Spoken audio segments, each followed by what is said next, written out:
তোমাদের সঙ্গে video share করা হয়নি, তো আজকে থেকে আবার ভিডিও শুরু করলাম। সব কিছু হয়ে গেছে, চলো এবার রান্না করার পালা। আজকে রান্না করব মাংস, মানে চিকেন কষা। চলো রান্নাটা করে নিই। আজকে মাংসটা আমি একটু অন্যরকম করে রান্না করব, পুরো ভিডিও দেখার জন্য সাথে থাকার অনুরোধ রইল। তো এবার ধুয়ে রাখা মাংসটা আমি নিয়ে নিচ্ছি, একটা বাটির উপরে রেখেছিলাম, জলটা সব ঝরে গেছে। এবার একটা গামলাতে কিন্তু আমি মাংসগুলো ঢেলে নিচ্ছি। এবার এক এক করে সবকিছু দিব, মানে এখানে হলুদের গুঁড়ো দিয়ে দিলাম, এরপরে লঙ্কা গুঁড়ো, তারপর একটু ধনে আর জিরে গুঁড়ো আমি এখানে দিয়ে দিব। তো সবাই মানে মাংস রান্না অনেকভাবে হয়, এক একজন এক এক রকম ভাবে করে। আমি আজকে একটু অন্যরকম ভাবে চেষ্টা করেছি, তোমরা দেখো, যদি ভালো লাগে তাহলে কমেন্ট করবে।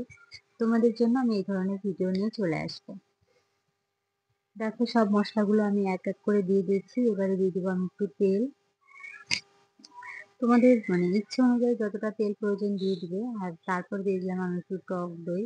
আর টক দই দিয়ে রান্নাটা বেশ ভালো হয়। তো তোমরা তোমাদের কাছে যদি না থাকে তাহলে দিতে হবে না, ছেড়ে দিতে পারো, কোনো ব্যাপার না। এবার আমি হাত দিয়ে ভালো করে এটাকে মেখে নিব। হাত দিয়ে মাখলে আমার কাছে ব্যাপারটা বেশি ভালো হয়। অনেকে আছো হাত দিয়ে মাখা পছন্দ করো না, তারা যা দিয়ে মাখো মেখে নিতে পারো। এবার ওটা রেখে দিব আমি কয়েক মিনিটের জন্য ঢেকে। ঢেকে রেখে দিয়েছি। এদিকে আমি এখন আলু কেটে নিচ্ছি। এখানে আমার লাগছে পেঁয়াজ, রসুন, আদা আর একটা টমেটো। তো আমি রসুন ছিলে নিয়েছি, পেঁয়াজ কুচিয়ে নিব, টমেটো কুচিয়ে নিব একটা, আর আদা বেটে নিব, তাই না? আদা বেটে দিব, আদা রসুন আমি এখানে বেটেই দিব। অনেক আগে আমি যখন আমার শিলনোড়া ছিল না তখন কিন্তু আমি থেতো করে দিতাম, তাও ভালো লাগতো। আর তোমাদের যদি মিক্সার থাকে মিক্সারও করে নিতে পারো। আর এদিকে দেখো আমি পেঁয়াজ কাটছি। আর পেঁয়াজ, সত্যি পেঁয়াজের যে এত ক্ষমতা কি বলবো, যে কোনো মানুষকে কাঁদিয়ে ছাড়ে। পেঁয়াজ কাটতে গেলে চোখ দিয়ে এত জল পড়ে, কিছু বলার নেই। আর এইদিকে যে দেখো আমার ক্যামেরাটা আমি রেখেছিলাম দূরে স্ট্যান্ডে রেখেছি, তো এখন দেখছি ভিডিও করার পরে দেখছি শুধু আমার হাতটাই দেখা যাচ্ছে। কি করবো বলো তো। আর এদিকে কাটছি আর পেঁয়াজ কাটছি, কিছু করার নেই। তো রান্না করতে কিন্তু আমার বেশ ভালোই লাগে। তোমাদের কেমন লাগে? আসলে কি বলতো, রান্নার অনেক জিনিসপত্র থাকবে, যখন মন চাইবে যেটা সেটাই রান্না করব। এক এক রকমের মানে নানান রকমের ডিশ, এক একদিন এক এক রকম রেসিপি বানিয়ে বানিয়ে খাবো, মানে ভালো লাগে রান্না করে। কাউকে দেবো, সে খেয়ে বলবে যে না ভালো হয়েছে, এরকম ব্যাপার। কিন্তু যদি রান্না করার কিছু হাতের কাছে না থাকে সেদিন তো মোটেও রান্না করতে একদমই ভালো লাগে না। আমি তো অনেক কথা বলছি, তোমাদের রান্না করতে কেমন লাগে তোমরা কিন্তু কমেন্ট করে জানাবে। আর রান্নার রেসিপি গুলো কি তোমরা পছন্দ করো? আমি বুঝতে পারছি না তোমরা কি ভিডিও পছন্দ করো। তোমাদের যেগুলো পছন্দ হয় সেগুলো কিন্তু আমাকে বলবে, তাহলে সেটার উপর ভিডিও করব। কেননা তোমরা যদি না বলো আমি তো বুঝতেই পারবো না, না বোঝা তো সম্ভব নয় কারো মনের কথা। এবার দেখো অনেক কষ্ট করে কিন্তু একটা ভিডিও করা হয়, সেই ভিডিওটা যদি তোমরা না দেখো, লাইক কমেন্ট ভিউ না আসে, তখন এত মন খারাপ হয় কি বলবো, কিছু বলার নেই। তখন খুব খুব কষ্ট লাগে। তোমরা যারা ভিডিও তৈরি করো তারা কিন্তু জানো। এক এক করে সবকিছু আমি এখানে কেটে নিচ্ছি। পেঁয়াজের খোসাগুলো আমি তুলে দিই, এখন একটু পরিষ্কার হয়ে যাবে, জায়গাটা নোংরা হয়ে গেল পুরো।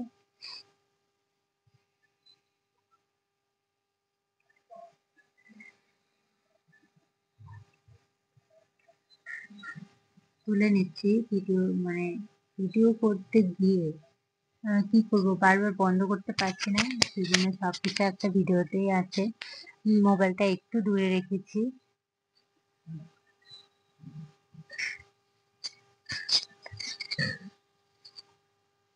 এবার দেখো হয়ে গেছে, পরিষ্কার করে ধুয়ে নিয়েছি আমি। পেঁয়াজ, রসুন, আদা, আলু এগুলো সব কেটে নিয়েছি, মানে ধুয়ে নিয়েছি, কাটিনি।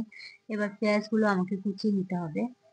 অনেকে কিন্তু পেঁয়াজ বেটে দেয়, তো আমিও মাঝে মাঝে বেটে দিই, কিন্তু আজকে আমি কুচিয়ে দেবো। যার যেমন মন চায়, বললাম না রান্না অনেকভাবে করে মানুষ।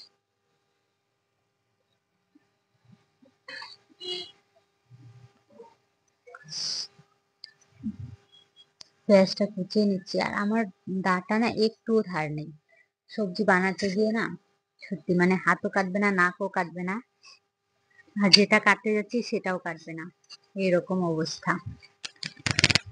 আর এটা ছিল দশমীর পরের দিনে মাংস রান্না, তোমাদের সঙ্গে আজকে শেয়ার করলাম। শেয়ার করতে পারিনি সেদিন, তো আজকে শেয়ার করছি। পুরো ভিডিওটা দেখো, আশা করছি ভালো লাগবে। টমেটোটাও কেটে নিচ্ছি আমি, টমেটো কুচি করে নিই।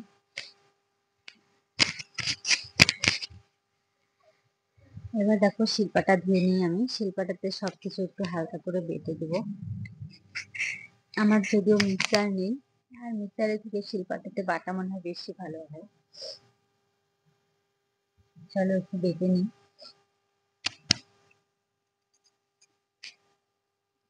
এদিকে দেখো কড়াই একটু তেল বসিয়ে দিয়েছি, কেননা আলুটাকেও তো ভাজতে হবে, তাই না? তো ভাবলাম ওদিকে বাড়তে বাড়তে আমার এদিকে আলু ভাজাটা হয়ে যাবে, সেই জন্য আমি তেলটা দিয়ে একটু নাড়াচাড়া করে নিলাম। এবার ডুমো করে কেটে রাখা আলুগুলো দিয়ে দিচ্ছি। আলুগুলো মানে ভাজা হবে, আমি একটু আঁচটা কমিয়ে রাখবো যেন একটু পরপর এসে নাড়তে পারি। আবার চলে এলাম এখানে বাটার জন্য। এখানে আমি স্পিডটা একটু টেনে দিয়েছি, কেন বলতো, নাহলে অনেক বড় ভিডিও হচ্ছিল, সেই জন্য আমি একটু টেনে দিয়েছি।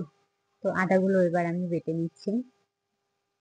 আজকে যে কি ভয়েস দেবো আমি বুঝতেই পারছি না। পুজো তো কেটে গেল ভালো ভালো, আজকে শরীরটা এত খারাপ, সকালবেলা থেকে আমি শুধু শুয়ে আছি। এখন ভাবলাম না, 1টা বেজে গেছে, আমার তো ভিডিওটা ভয়েস দিতে হবে, তাই কিন্তু উঠে বসে ভয়েসটা দিচ্ছি। তো ভয়েসটা জানি না কেমন আসবে। কি বলবো, সত্যি ভীষণ খারাপ আজকে শরীরটা, কেন যে হঠাৎ করে এতটা খারাপ হয়ে গেল বুঝতে পারছি না।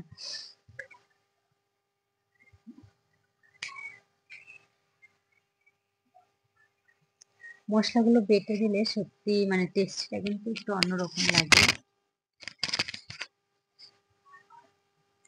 বেটে বেটে তুলে নিবো আমি এগুলো। আর পুজোতে কেমন কাটালে গো, পুজো তোমাদের কেমন কাটলো, কোথায় কোথায় গেছিলে ঘুরতে? আর সত্যি 365 দিনের অপেক্ষা আর 5 দিনের আনন্দ, আমাদের দুর্গাপূজা মানে ইমোশন, সত্যি বলছি। এত মানে এতগুলো দিন আমরা এতটা অপেক্ষা করে বসে গেছি, আর মা যখন আসে, কোথা দিয়ে আসে কোথা দিয়ে চলে যায় যেন বুঝতেই পারি না।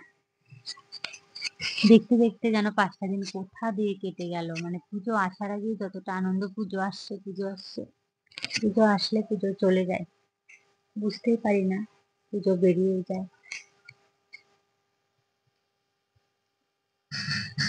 কিন্তু পুজোতে তোমাদের ওদিকে কার কার ওদিকে বৃষ্টি হয়েছে বলো তো? আমাদের এদিকে কিন্তু পুজোর কদিন বৃষ্টি হয়নি, পুজো পার হয়ে গেছে, এখন বৃষ্টি হচ্ছে। দশমীর দিন থেকে একটু একটু বৃষ্টি, দশমীর দিন বৃষ্টি হয়েছিল, তারপর থেকে একটু একটু প্রতিদিন বৃষ্টি হচ্ছে, কিন্তু আর বাকি দিনগুলো কিন্তু একটুও বৃষ্টি হয়নি। খুব ভালো কেটেছে পুজোটা। আলুগুলো ভাজা হয়ে গেছে, নামিয়ে নিলাম। এবার আমি তেল দিয়ে দিচ্ছি মাংসটা দেওয়ার জন্য। তেল এখানে কম বেশি করে দিতে পারো, আমার যতটা লাগবে। এখানে আমি একটা এলাচ আর দারচিনি দিয়ে দিয়েছি, তার মধ্যে কিছু জিরা দিয়ে দিলাম, জিরে ফোড়ন।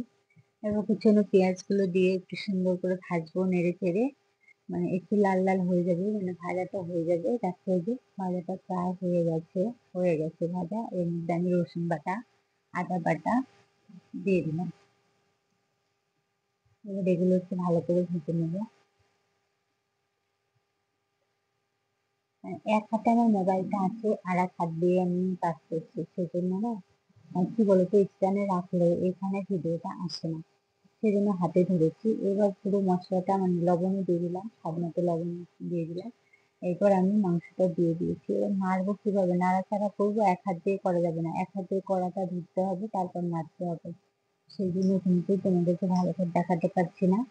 তো দিয়ে ভালো করে কষে নিতে হবে। কষানোটা প্রায় হয়ে এসছে অনেকটা, তারপর আমি দিয়ে দিলাম টমেটো, আর সঙ্গে দিয়েছি দুটো গোটা রসুন।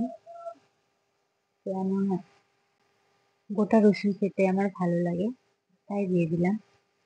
এরপর দেখো কষানো হয়ে গেছে।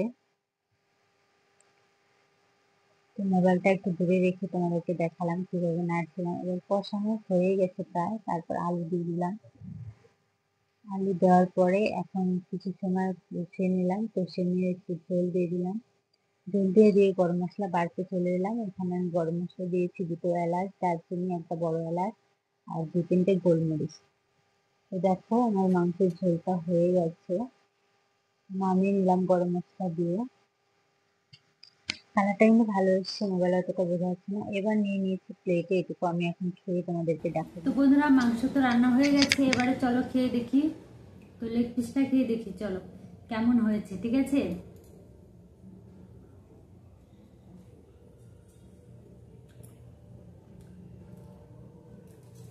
অনেক সুন্দর হয়েছে রান্নাটা, ব্যাপক রান্না হয়েছে। নিজে খেয়ে নিজে বলছে, নিজে নিজের প্রশংসা নিজেই করছি, ঠিক আছে? কি করবো, তোমরা তার খেতে পারবে না, শুধু দেখতেই পারবে, কিন্তু আমি তো খাচ্ছি।